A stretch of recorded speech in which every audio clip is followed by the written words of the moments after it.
The morning sun rose over Los Angeles, bathing the hills in soft gold. The city was already buzzing with motion, paparazzi chasing headlines, cameras flashing, and somewhere within it all stood Evelyn Grace, one of Hollywood's brightest stars. She was the kind of woman whose smile could light up billboards and whose name drew millions to theaters. But fame, as she often found, was a lonely echo. Behind the glamour, Evelyn's days were filled with rehearsed words and scheduled smiles. Her latest film had been a success, but she felt nothing. The red carpets, awards, and champagne all blurred into a routine that lacked life. One morning, she woke up in her glass-walled mansion and looked out over the city that never really saw her. "I need air," she whispered to herself. Her manager thought she meant a vacation in Paris or Bali, but Evelyn wanted something far from flashing cameras, somewhere no one knew her name. 2 days later, her car rolled down a dusty road lined with golden wheat fields. She had rented a small cottage in a quiet countryside town 3 hours north of Los Angeles. Her phone barely worked, and the silence felt strange but soothing. On her second day there, she decided to walk down the road to a local farmer's market. There, amidst the smell of fresh peaches and wildflowers, she met him. Jack Turner was everything she wasn't: humble, grounded, sun-tanned, and quietly confident. He sold homemade honey and strawberries at a wooden stand. His smile was easy, and his voice carried the kind of calm that city people forgot existed. When Evelyn approached, wearing sunglasses and a floppy hat, he didn't recognize her. "You're not from around here," he said with a grin. "You could say that," she replied, amused. She bought a jar of honey, and as he handed it to her, their fingers brushed, an electric, simple spark that lingered longer than it should have. Over the next few days, she kept finding excuses to return. One morning it was to buy eggs, the next to accidentally forget her wallet. Jack would tease her about it, and she'd laugh in a way she hadn't in years. They talked about simple things: weather, soil, bees, and sunsets. He never asked about her work, and she never told him. For the first time, she wasn't Evelyn Grace, the actress. She was just Evie, the woman who loved the smell of rain on dirt. Weeks passed, and she began helping him around the farm. She learned how to plant tomatoes, mend fences, and pick strawberries without crushing them. He taught her how to drive a tractor. She taught him how to make pasta. They cooked together in her small kitchen, dancing barefoot on the cool tile floor while country music played softly in the background. Every day, the city felt further away, and every night, she found herself falling deeper into the quiet rhythm of his world. One evening, as the sun sank into the horizon, painting the fields in shades of amber and rose, Evelyn sat beside Jack on the back of his old pickup truck. The smell of hay and fresh air surrounded them. "You ever miss it?" he asked, staring into the distance.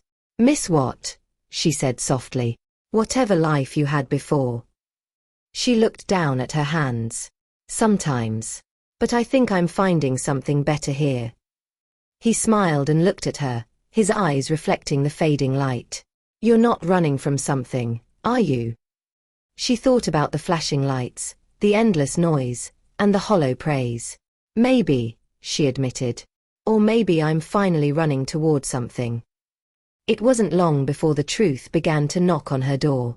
A photographer had spotted her in the nearby town, and soon, her quiet retreat was no longer secret.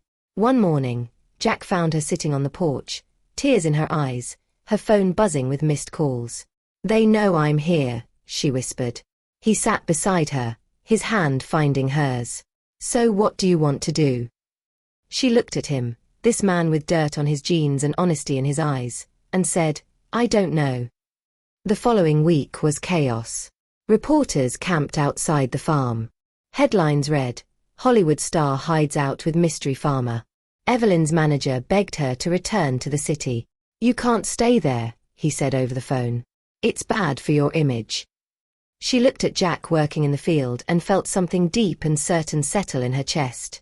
Then maybe my image isn't who I am anymore. That night, Jack found her sitting by the barn, staring at the stars. "I don't want to ruin your life," she said quietly. He chuckled, leaning against the doorframe. "You think loving you could ruin anything?" She turned toward him, eyes shining. "You said love," she whispered. "Yeah," he smiled. I guess I did. When the press finally left, the world returned to stillness. Evelyn stayed. She started writing, a script about a woman who left fame for peace, about finding love in the most unexpected place. The story was real, but she never told anyone it was hers. Jack read it and said it felt honest. That's all I ever wanted, she replied. Months passed. Their days were simple, but rich. They woke to the sound of roosters, worked in the fields, and watched movies under the stars projected on the side of the barn. She didn't need makeup or designer clothes. She wore old flannels and muddy boots.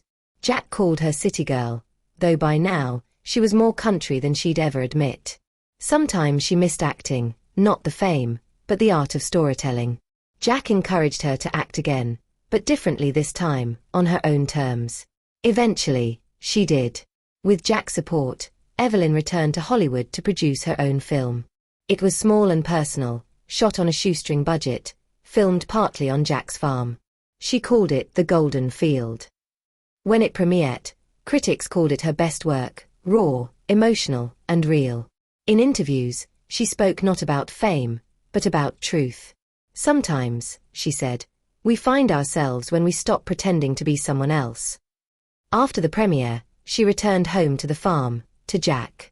He met her at the gate, flowers in hand, dirt on his boots. You're glowing, he said. That's because I'm home. That night, they sat on the porch, wrapped in a blanket, the sound of crickets filling the air. Do you ever think about what people say about us? She asked. Sometimes, he admitted. But it doesn't change what's real. Years passed, and the world kept spinning. Hollywood moved on to newer faces and faster stories, but Evelyn didn't care. She found happiness not in flashing lights, but in the sunrise over wheat fields, in laughter over burnt toast, and in love that grew quietly between heartbeats.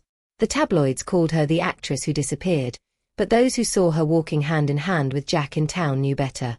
On their wedding day, the entire town gathered in the open field behind the farmhouse. She wore a simple white dress, her hair loose and free. Jack waited beneath an arch of wildflowers, his eyes full of wonder. As she walked toward him, time seemed to slow. The sun dipped low, casting gold over everything, and the air was filled with music, laughter, and the scent of fresh hay. When they exchanged vows, it wasn't a Hollywood script. It was real, imperfect, and eternal. I spent years pretending to be in love, she said softly, eyes glistening. But I didn't know what love was until you. Jack squeezed her hand. And I spent years believing love was for other people, until you walked into my market and couldn't remember the price of honey. The crowd laughed, and so did she, through tears.